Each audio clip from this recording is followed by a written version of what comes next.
ہن لباس لکم وانتم لباس لہن، کہ تمہاری بیویاں تمہارے لباس ہیں، اور عورتوں سے کہتا ہے تمہارے خاوند تمہارے لباس ہیں۔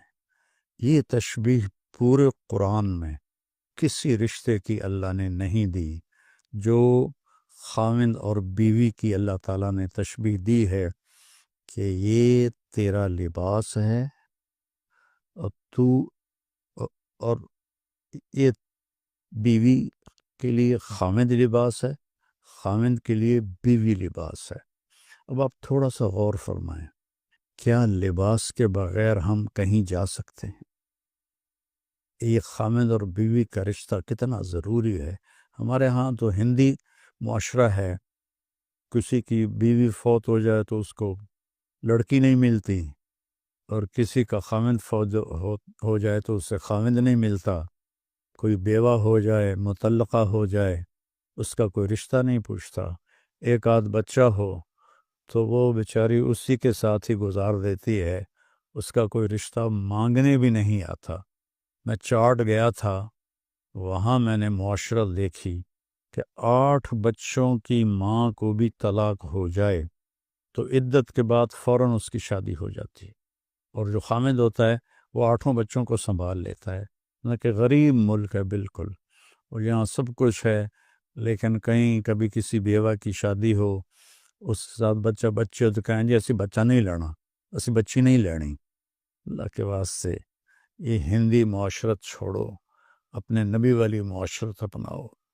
پہلی شادی میرے نبی نے بیوہ عورت سے کی ہے، اور سب مطلقہ ہیں یا بیوہ ہیں، ایک کنواری حضرت عائشہ بس۔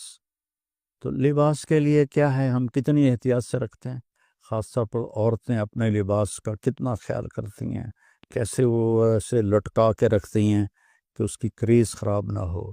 مرد اپنے لباس کا کیسے خیال کرتے ہیں کہ اس کو لٹکا کے رکھتے ہیں، کریز خراب نہ ہو، پھر جب پہن لیتے ہیں ایسے ویسے دیکھتے ہیں میں کیسا لگ رہا ہوں۔ تو آپ کو کتنا ہی غصہ آیا ہو، کبھی آپ نے اپنا گریبان پھاڑا ہے؟ آپ اگلے کا گریبان پکڑو گے وہ تیری ایسی تیسی، اپنا نہیں پکڑو گے۔ اگر آپ اپنی بیوی کو بے عزت کر رہے ہیں تو آپ نے اپنا کرتا پھاڑ دیا ہے۔ کوئی آپ کو عقل مند کہے گا؟ آپ اتنی حفاظت کرتے ہیں کہ کھانا کھانے سے پہلے اوپر رومال بچھاتے ہیں، ہوٹلوں میں بھی ملتا ہے، گھروں میں بھی ہوتا ہے، کہ تاکہ کھانے کے کوئی ذرات یا سالن کا کوئی قطرہ وہ کرتے پر پڑ نہ جائے۔ اتنی احتیاط کرتے ہیں۔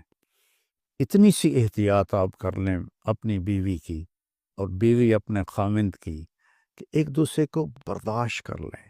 جو اللہ کی قسم کھا کے کہتا ہوں، ضد چھوڑنے میں اور جھک جانے میں ساری کامیابیاں اور عزتیں چھپی ہوئی ہیں۔ میرے ساتھ اللہ نے شہرت کا عجب معاملہ کیا تو مجھے بہت مسائل کا سامنا کرنا پڑا، تو اللہ تعالیٰ نے مجھے ان 2 چیزوں کی توفیق عطا فرمائی۔ میں ضد کے آگے ہار مان جاتا تھا، پیچھے ہٹ جاتا تھا، اگلے کی پوری کر دیتا تھا، اور جتنا بھی میرے اوپر کچھ ہوا میں سر نیچے جھکا کے رکھا، میں نے کبھی جواب نہیں دیا، کبھی ترکی بترکی جواب نہیں دیا، کبھی ضد کو ضد سے نہیں توڑا، اپنی ضد کو توڑ دیا اور اپنے آپ کو نیچے جھکا لیا۔ تو میرے مالک نے میرے اوپر کتنا کرم کیا، میں کیسے بیان کروں کہ میرے قیامت تک زندگی لے کر رہوں اور سجدے میں پڑا رہوں تو میں اللہ کی اس نعمت کا شکر ادا نہیں کر سکتا۔ آج میں آپ سے مخاطب ہوں اور اللہ میری بات کو پوری دنیا میں پھیلا رہا ہے۔ اللہ کے واسطے ضد چھوڑ دے، اگلے کی ضد مان لیں، حتیٰ کہ بچہ بھی ضد کرے نا تو اس کی ضد مان لیں۔ مائیں اس کی پٹائی شروع کر دیتی ہیں، وہیں